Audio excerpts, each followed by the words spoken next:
12% de rendement sur les free cash flow, c'est ce que vous pouvez obtenir aujourd'hui si vous investissez sur BIC. Alors est-ce que c'est une entité intéressante à mettre en portefeuille ou en watchlist? On va regarder ça tout de suite. En premier lieu, on va s'intéresser au cœur du business. En second lieu, on va aller regarder un petit peu la valorisation de l'entreprise. Et en troisième et à la fin, comme d'habitude, je vous donnerai mon avis sur la compagnie, sachant que je ne suis pas conseiller ni analyste financier. Je tiens à vous le rappeler à chaque début de vidéo. Cette vidéo consiste seulement à une analyse et non un placement financier. Donc BIC, qu'est-ce que c'est? Donc on est plutôt dans le produit fabricant, donc de type industriel. Donc on va aller chercher des marges qui pourraient être quand même normalement assez intéressantes si je me trompe pas, étant donné qu'elle est leader dans son domaine d'activité.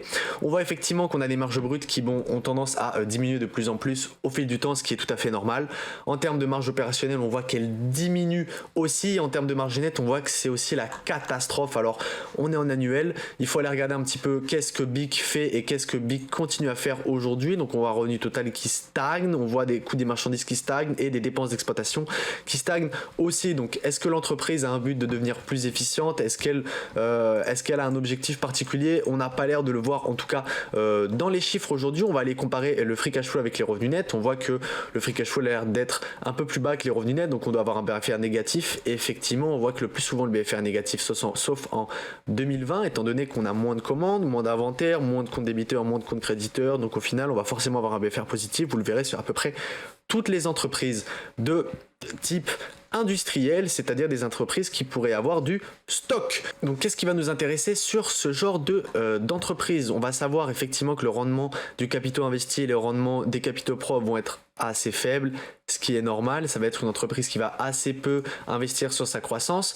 Dans quoi qu'est-ce qui va nous ramener le plus d'argent? On va voir que ça va être la partie feu, donc la partie briquet, la partie human expression, ça va être beaucoup plus les stylos, j'imagine, blade of excellence, odor product. On va aller regarder un petit peu de plus près. En termes de pays, on voit que ça a l'air de bouger assez. On voit que la France n'est toujours pas son premier marché et baisse et diminue à peu près. Donc on est sur des chiffres d'affaires toujours pareil. Maintenant la question, ça va être qu'en plus il y a eu une inflation, donc si l'entreprise arrive seulement à se maintenir et arrive toujours à sortir 200 millions il y a 10 ans et qu'aujourd'hui elle sort encore 200 millions, on sait que ces 200 millions ne valent pas le même prix qu'il y a 10 ans. En termes de total d'actions, est-ce qu'elle fait du rachat d'actions? On voit que c'est le cas.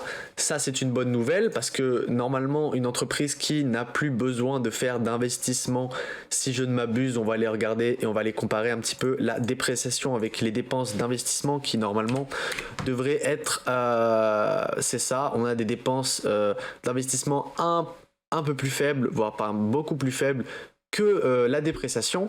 Possiblement pour devenir peut-être plus efficient, à vous d'aller questionner ça et d'aller regarder ça dans le rapport annuel de BIC qui se trouve juste ici. Donc je vous l'ai sorti pour aller regarder des choses assez intéressantes, donc le nombre de collaborateurs, les résultats nets, à peu près, voilà, donc on nous dit maintenant la part de matières recyclées, la part d'électricité renouvelable et les fournisseurs d'achat responsables. Donc ce qui peut nous montrer, c'est que BIC, même en ayant fait des choix, c'est-à-dire en passant avec des matériaux peut-être plus responsables, en utilisant l'électricité qui était peut-être plus cher, va pouvoir avoir des marges au même niveau. Donc peut-être des marges brutes qui diminuent de plus en plus, mais ça c'est tout à fait normal, hein. Vous le voyez que on n'a pas de valeur ajoutée en soi dans ce qu'on va produire, c'est-à-dire du feu, des stylos. On va prendre BIC par choix. On va pas prendre BIC par choix, mais on va prendre BIC par défaut. BIC n'a jamais été une entreprise qui possiblement pouvait nous apporter une certaine qualité, ou en tout cas le stylo 4 couleurs a toujours été un stylo pris par défaut. En tout cas, si je ne m'abuse, on voit que bon, là on nous parle surtout des chiffres d'affaires, des valeurs, de la vision, des fondamentaux de l'entreprise. On dit de haute qualité, en créant son produit stylo. On nous dit ici qu'elle a une équipe de R&D, donc il faudrait savoir. Donc on va la regarder un petit peu, voilà, la recherche et développement. On voit qu'elle a été quand même assez importante sur le dernier trimestre. On voit que d'ailleurs qu'elle a été le plus importante au possible de BIC. Donc qu'est-ce qui s'est passé? À vous d'aller questionner ça. Pourquoi est-ce que BIC va mettre 126 millions dans la recherche et développement, sachant qu'elle a des coûts des marchandises qui ont augmenté, des dépenses d'exploitation qui ont aussi augmenté par cela. Il faut aller le regarder ici. On sait qu'on a un plan stratégique Horizon lancé en 2020 qui repousse les limites de leur métier. L'objectif est d'assurer une croissance rentable à long terme. Donc ici, voilà, la première innovation du plan Horizon était de repenser les 3 divisions historiques de BIC, donc Human Expression avec la papeterie, Flame of Life avec les briquets et Blade Excellence avec les marques ici. Donc je vois pas exactement, mais on sait qu'ici voilà, on se déplace dans le segment B2B, sachant qu'ici on nous dit que autour de 2 piliers qui sont le consommateur et le développement durable. Donc dans quoi est-ce qu'on va aller se placer aujourd'hui? Dans quoi est-ce qu'on va aller mettre notre R&D? Est-ce que c'est pour le consommateur ou est-ce que c'est pour le développement durable? Si on se lance dans le B2B, on voit que ce n'est pas le cas.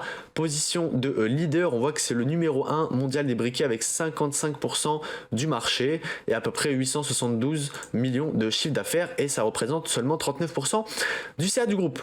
On voit qu'elle continue de faire de l'acquisition, donc aujourd'hui elle est leader possiblement par acquisition et qu'elle possède beaucoup de marques. On a aussi voilà Blade Excellence avec les rasoirs BIC. On va avoir les rasoirs qui vont beaucoup plus être pris de manière useless, donc beaucoup plus sans regarder. On va pas aller chercher un rasoir BIC, on va pas aller chercher un feu BIC, et à part peut-être pour les crayons, donc cette marque de leader va être seulement représentée, alors peut-être en France, d'un point de vue français, on sait que BIC est une marque qui a perduré et qui aujourd'hui est une bonne marque et qui techniquement pourrait nous donner un gage de qualité, en tout cas sur les stylos. Mais pour ce qui est des briquets et des rasoirs, ce n'est pas forcément un gage de qualité.